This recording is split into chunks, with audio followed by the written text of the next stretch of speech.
label name. Yeah, this is the T.R.A.C. and always under pressure. This is the T.R.A.C. and right now you're checking out a little clip. Yo, this is the T.R.A.C. MC track.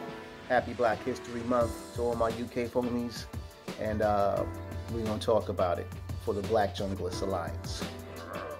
How did you first become associated with Jungle D&B? How I first got associated, you know, man, as a young kid, just being around and finding out about a lot of different cultures, and, you know, New York City is full of vibrance and full of so much and so many different kinds of people of ethnic walks all live here. I say it came at a time where I just happened to, I guess, run into what would be considered a rave, and you know, to see it in full effect is an amazing thing. Of course, I also got to give a shout to my man Q for being the guy who pretty much sat me down and showed me what jungle is. And it was from then on that things just happened, and as just a strong hip-hop dude, I understood it right away. It was just a matter of how much did I really care for it, I guess, you know what I mean? I guess not in an assault way, just more in a, you know, do I really like this? I wouldn't find out that I really love it until about 2001, sometime after 9/11, which is still sort of eerie in a sense. What are your first memories within the jungle scene as an artist? New York again, man. It's probably too much to remember. My first, you know, my crew was Digital Confusion.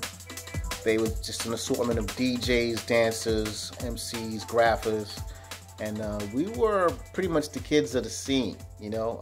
I came in more on the later side of things, thanks to Q again, and I would say just going to a rave, maybe Wetlands. This classic night at Wetlands that Concrete Jungle did at Liquid Sky, that involved pretty much the melting pot of all the most notable stateside heads you might know now for the most part, like Reed Speed, like Wally Pish Posh. You know, the Burner Brothers are right now getting their things together and stuff. But TC Islam, of course, was part of that, RIP to him.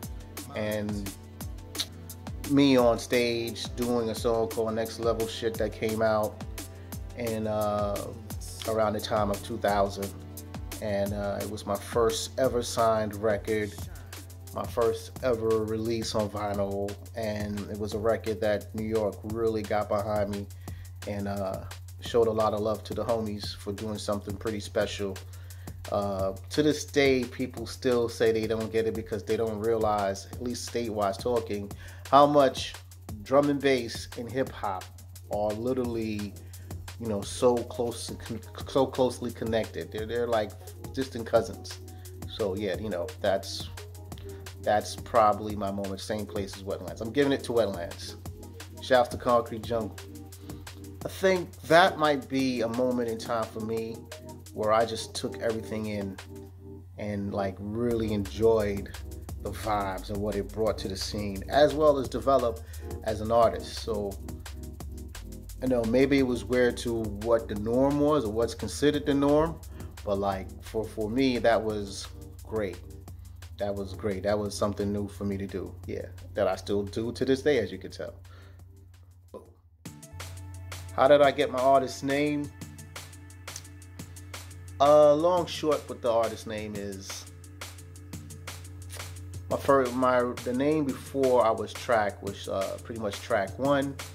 I wrote a real clever rhyme one day, said it to a couple of homies, and I said the lines to Rule and Conquer within the rap line to see if they caught it. And they really didn't. And then I mentioned it to them what I said, and then everybody just kind of fell to the floor. Thus, a dope rap line became a name. A name, pretty much.